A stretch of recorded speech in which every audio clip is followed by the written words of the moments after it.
BJP rule Manipur, जो कि north east का एक छोटा सा स्टेट है, लेकिन पिछले साल वो काफ़ी लाइमलाइट में था because of the ethnic clashes between two communities, जो कि थी मैतीस और कुकीज़।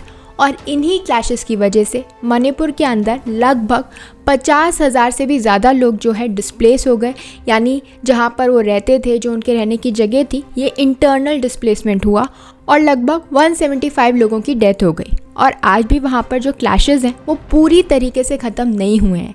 रिसेंटली भी 2 और लोगों की डेथ हो गई है गन फाइट में। और अब इन सब इश्यूज़ को पीछे छोड़कर जो मणिपुर है वो तैयार है लोकसभा इलेक्शंस के लिए।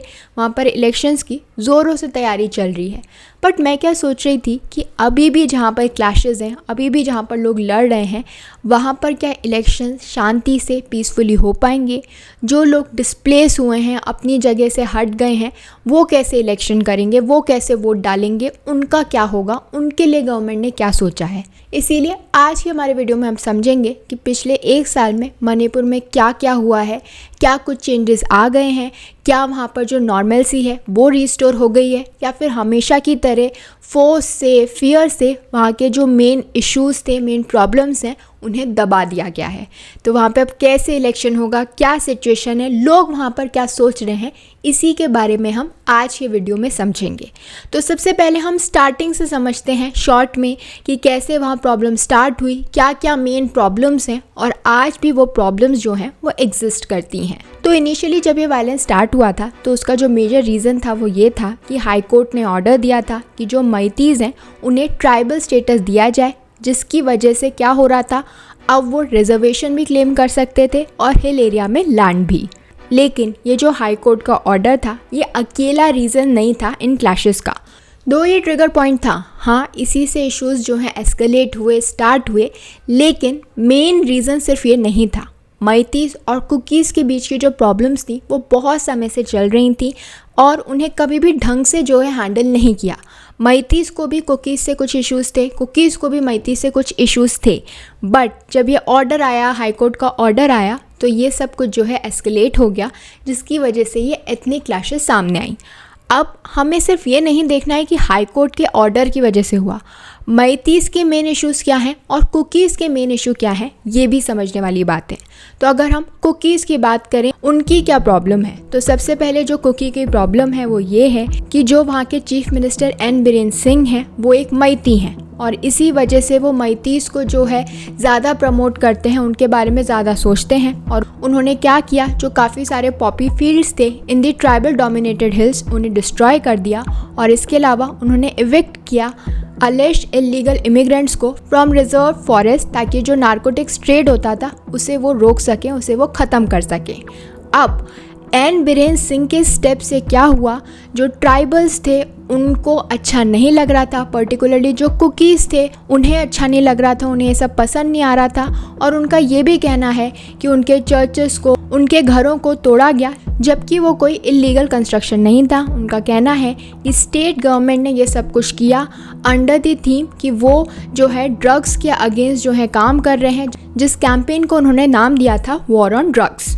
अब ये तो एक इशू था। सेकेंड इशू ये था कि जो मैतीज़ हैं, जो कि हिंदूज़ हैं और हिस्टोरिकली कौन सी कैटेगरी के अंदर आते हैं, जनरल कैटेगरी के अंदर, तो वो काफ़ी समय से जो है शेड्यूल्ड ट्राइब की डिमांड कर रहे थे। वो ये कह रहे थे कि उन्हें एसटी कैटेगरी के अंदर डाला जाए। लेकिन ये बात जो है वो कुकीज़ को अच्छी नहीं लग रही थी, क्योंकि इससे क्या होता, अगर मैतीज़ को एसटी का स्टेटस मिल जाएगा तो फिर उन्हें गवर्नमेंट के बेनिफिट्स भी मिलेंगे और वो ज़्यादा जॉब्स ले पाएंगे, ज़्यादा लैंड जो है एक्वायर कर पाएंगे इन दी हिल एरिया, जो कि अब तक सिर्फ कुकीज़ की थी। तो ये तो प्रॉब्लम्स थी कुकी की कि क्यों वो मैतीज़ से और जो स्टेट गवर्नमेंट है उससे खुश नहीं थे।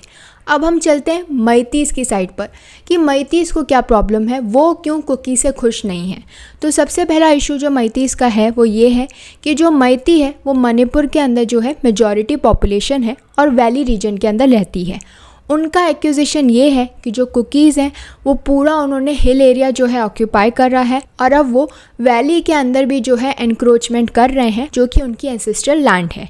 इसके अलावा कुछ मैतीज़ का ये भी कहना है कि जो कुकी मिलिटेंट ग्रुप्स हैं वो वायलेंस करते हैं, झगड़ा करते हैं अगेंस्ट द मैती सिविलियंस, इसके अलावा जो मैती ग्रुप है वो नाखुश है जो ड्रग नारकोटिक्स चलता है उससे, क्योंकि उनका कहना है कि जो कुकी कम्युनिटी है वो म्यांमार से इस तरीके से ट्रेड करती है जो है उनके यूथ के लिए अच्छी बात नहीं है, इसीलिए उन्हें कुकीज़ से प्रॉब्लम है। इसके अलावा मैती का ये कहना है कि मणिपुर के अंदर जो एंटायर पॉपुलेशन है उसका 53% मैतीज़ हैं, लेकिन जो लैंड उन्हें मिली हुई है यानी वो एरिया जहाँ पर मैतीज़ रहते हैं it is just 10% of the land area of Manipur. इसीलिए वो चाहते थे कि उन्हें एसटी लिस्ट में डाला जाए ताकि वो भी जो है हिल एरिया के अंदर लैंड को परचेज़ कर सकें।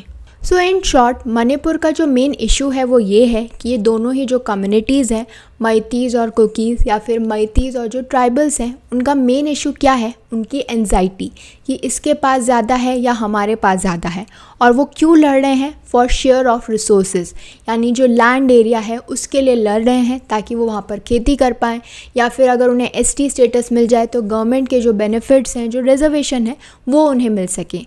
तो मेन इशू यही है कम्युनिटी के एंजाइटी और शेयर ऑफ रिसोर्सेज। लेकिन जब इस पूरे इशू के अंदर पॉलिटिक्स मिल जाती है तो उसने किस चीज़ का रूप ले लिया, एथनिक क्लैशेस का रूप ले लिया, जिसकी वजह से मणिपुर को बहुत ज़्यादा जो है भुगतना पड़ा, स्पेशली वहाँ के लोगों को, चाहे वो मैतीज़ हों या फिर कुकीज़ हों, दोनों ही कम्युनिटीज़ ने काफ़ी सफ़र किया है पिछले 1 साल के अंदर। वहाँ के जो क्लैशेस हैं उन्होंने पूरी कंट्री को हिला के रख दिया था। सिचुएशन जो थी उसे कंट्रोल करना इम्पॉसिबल हो गया था। लोगों ने लॉ को अपने हाथ में ले लिया था क्योंकि लोगों का जो गवर्नमेंट पे विश्वास था वो उठ गया था। दो मणिपुर के जो हालात हैं अभी भी बिल्कुल वैसे तो नहीं हैं जैसे 1 साल पहले थे जब एथनिक क्लैशेस स्टार्ट हुई थी, लेकिन ऐसा नहीं है कि नॉर्मलसी पूरी तरीके से रिस्टोर हो गई है। अभी भी ये इश्यूज़ जो हैं वो एग्जिस्ट करते हैं, बल्कि और डीप रूटेड हो गए हैं, और अगर उन्हें टाइम पे टैकल नहीं किया तो ये और भी जो है प्रॉब्लम क्रिएट कर सकते हैं आगे चल के। अभी शांति हो गई है, वहाँ पर पुलिस है, लोग देख रहे हैं, अभी इलेक्शन चालू होने वाले हैं इसलिए शांति मेंटेन करने की कोशिश कर रहे हैं, लेकिन रिसेंटली भी वहाँ पे थोड़ा बहुत गन फाइट छुटपुट चीज़ें होती रहती हैं। पूरी तरीके से शांति वहाँ पर आज भी नहीं हुई है, और ये इशू जो है एग्जिस्ट करता है जिसे टैकल करना बहुत ज़रूरी है। और मैं देशवासियों को विश्वास दिलाना चाहता हूँ, किसी भी गुनहगार को बख्शा नहीं जाएगा। इस समय जो मणिपुर है वो इंटरनली डिवाइड हो गया है between Kuki and Meitei areas, but मैं आपको बता दूं कि पहले ऐसा नहीं था। पहले अगर जो मैती एरिया है उसके अंदर कुछ कुकी रहते थे, अगर कोई कुकी एरिया है तो उसमें कुछ मैतीज़ भी रहते थे, लेकिन आज के हालात ऐसे हैं कि वहाँ पर पार्टीशन हो गया है। जो मैतीज़ हैं जो कि कुछ चुरचंदपुर के अंदर रहते थे वो वहाँ से शिफ्ट हो गए हैं। अगर कुकीज़ की बात करें तो वो वैली एरिया से हिल एरिया के अंदर चले गए हैं। तो अब हम ये कह सकते हैं कि हिल एरिया के अंदर कोई मैती नहीं है और वैली के अंदर कोई कुकी नहीं है। और रही सही कसर जो गवर्नमेंट है उनके जो एक्शंस थे उसने पूरी कर दी, जैसे जो इनर लाइन परमिट इंट्रोड्यूस की गई है। इसके अलावा इंडिया और म्यांमार का जो बॉर्डर है उस पर फेंसिंग की जा रही है ताकि इंडिया से लोग म्यांमार या म्यांमार से जो इंडिया के बीच का ट्रेड होता था वो हो जाए, इस तरीके से लोग आते जाते थे उस पर रोक लगाई जा सके। जो फ्री मूवमेंट रजीम था विद म्यांमार उस पर जो है स्टॉप लगा दिया गया है कि ऐसा नहीं होगा, और स्टेप्स लिए गए हैं to introduce a national registrar of citizen. और उन्होंने क्या किया है, स्टार्ट कर दिया है identification of illegal immigrants. So ऊपर से देखें तो नॉर्मलसी रिस्टोर हो गई है, वैसे क्लैशेस तो नहीं है जैसा कि स्टार्टिंग में थे, लेकिन आज भी इश्यूज़ हैं, डीप रूटेड इश्यूज़ हैं।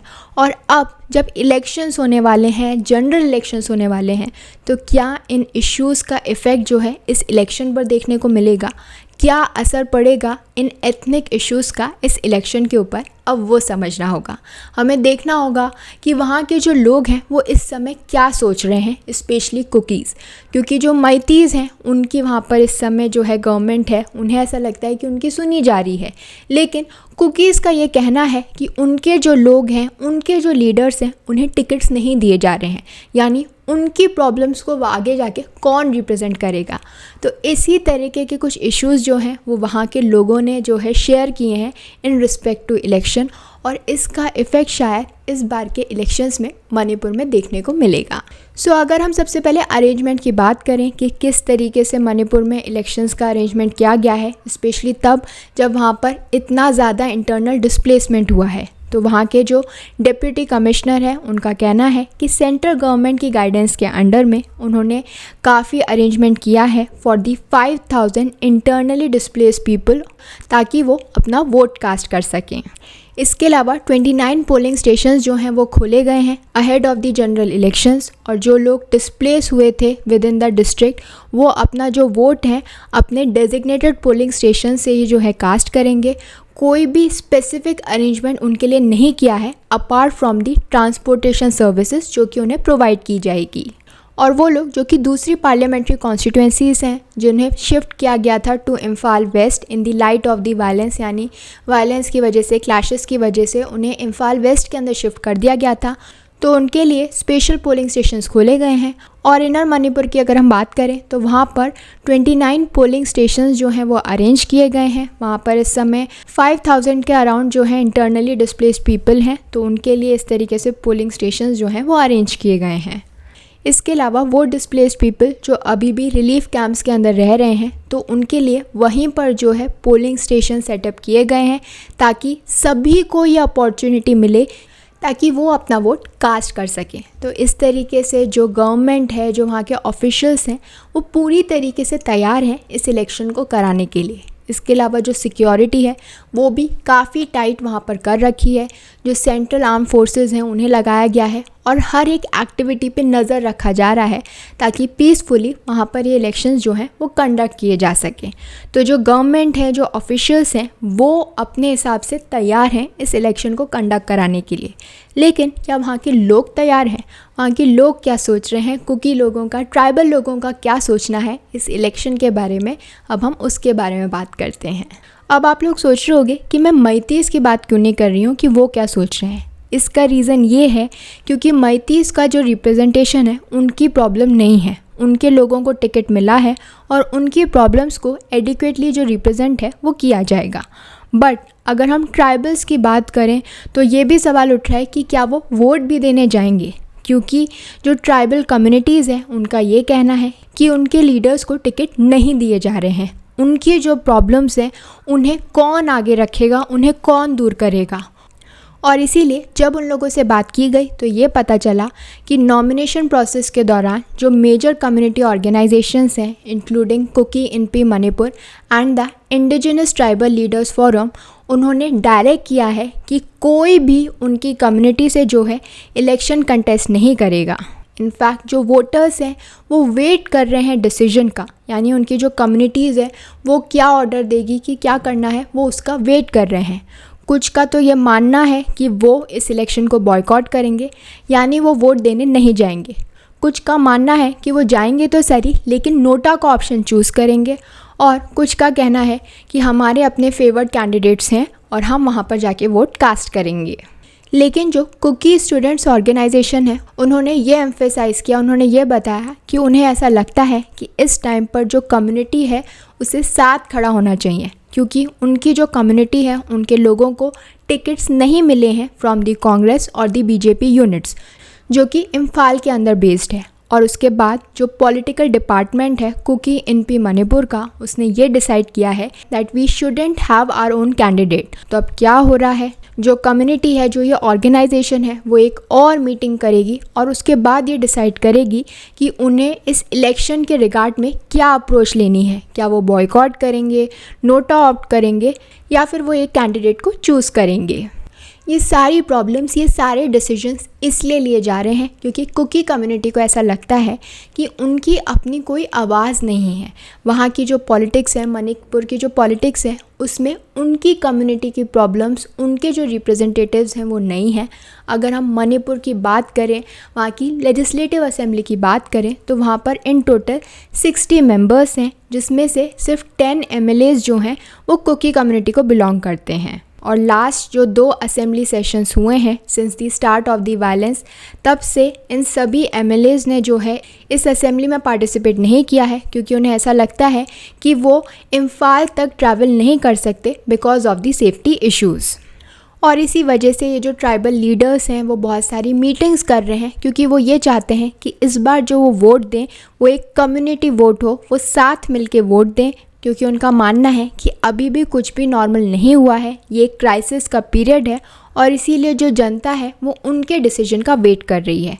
क्योंकि जो डिफरेंट कम्युनिटी लीडर्स हैं उनके अलग अलग रीजंस हैं, उनके अलग अलग लॉजिक हैं for deciding against fielding a Kuki Zomi candidate. तो इसीलिए अभी जो ट्राइबल्स हैं वो भी ये डिसाइड नहीं कर पा रहे हैं कि जो नेक्स्ट कोर्स ऑफ एक्शन है वो क्या होना चाहिए। क्या वो अपना कैंडिडेट खड़ा करेंगे, अगर करेंगे भी तो वो कौन सा कैंडिडेट होगा, क्योंकि ट्राइबल्स के अंदर भी किसकी कितनी पॉपुलेशन है, किसका कितना रिप्रेजेंटेशन है, ये बहुत इंपॉर्टेंट है। अगर हम नागास की बात करें तो they make up more than 4.6 lakh voters in the seat, और जो कुकी जोमीज़ हैं they constitute around 3.2 lakh voters. और अगर हम मैती वोटर्स की बात करें तो there are 2.5 lakh Meitei voters. So we can see कि मणिपुर में जो है अभी भी पूरी तरीके से नॉर्मलसी रिस्टोर नहीं हुई है। इनफैक्ट जो इलेक्शंस हैं वो और प्रॉब्लम क्रिएट कर सकते हैं इन रिस्पेक्ट टू कैंडिडेट्स, किसको वोट डालें नहीं डालें, किसकी सरकार आती है। तो अब नेक्स्ट क्या होगा मणिपुर में कोई नहीं जानता, क्योंकि मणिपुर के अंदर का ये जो पूरा कॉन्फ्लिक्ट है, जो कि डीप रूटेड इश्यूज़ हैं वो प्रेजेंट है, और उन्हें सॉल्व करने की जगह ये जो इलेक्शन के टिकट्स हैं, ये जो पूरा प्रोसेस है वो और प्रॉब्लम क्रिएट कर सकता है। क्योंकि जो डिस्प्लेस्ड लोग हैं वो अभी भी परेशान हैं, वापस अपने काम पे नहीं जा पा रहे हैं और अभी भी वहाँ पर डर का माहौल है। बट क्या इस सब का कोई सॉल्यूशन नहीं है?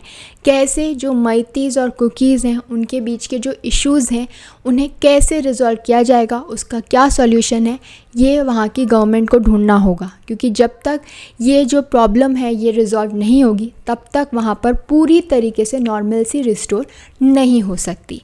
तो ये था मणिपुर के अंदर जो एक साल के अंदर चेंजेस आए हैं, क्या क्या हुआ है, क्या क्या वहाँ के लोगों ने सफ़र किया है, उसके बारे में आपको क्या लगता है? अब मणिपुर के अंदर नेक्स्ट कोर्स ऑफ एक्शन क्या होना चाहिए, क्या नतीजा होगा वहाँ के लोगों का, क्या किसको टिकट मिलेगा, कौन रिप्रेजेंट करेगा, क्या सबको इक्वल रिप्रेजेंटेशन मिल जाएगा, सबकी प्रॉब्लम्स जो हैं रिजॉल्व हो पाएंगी या नहीं, ये तो आगे ही पता चलेगा। बट ऐसी और भी इंटरेस्टिंग एनालिसिस के लिए आप मेरे चैनल को लाइक, शेयर एंड सब्सक्राइब करें। Thank you.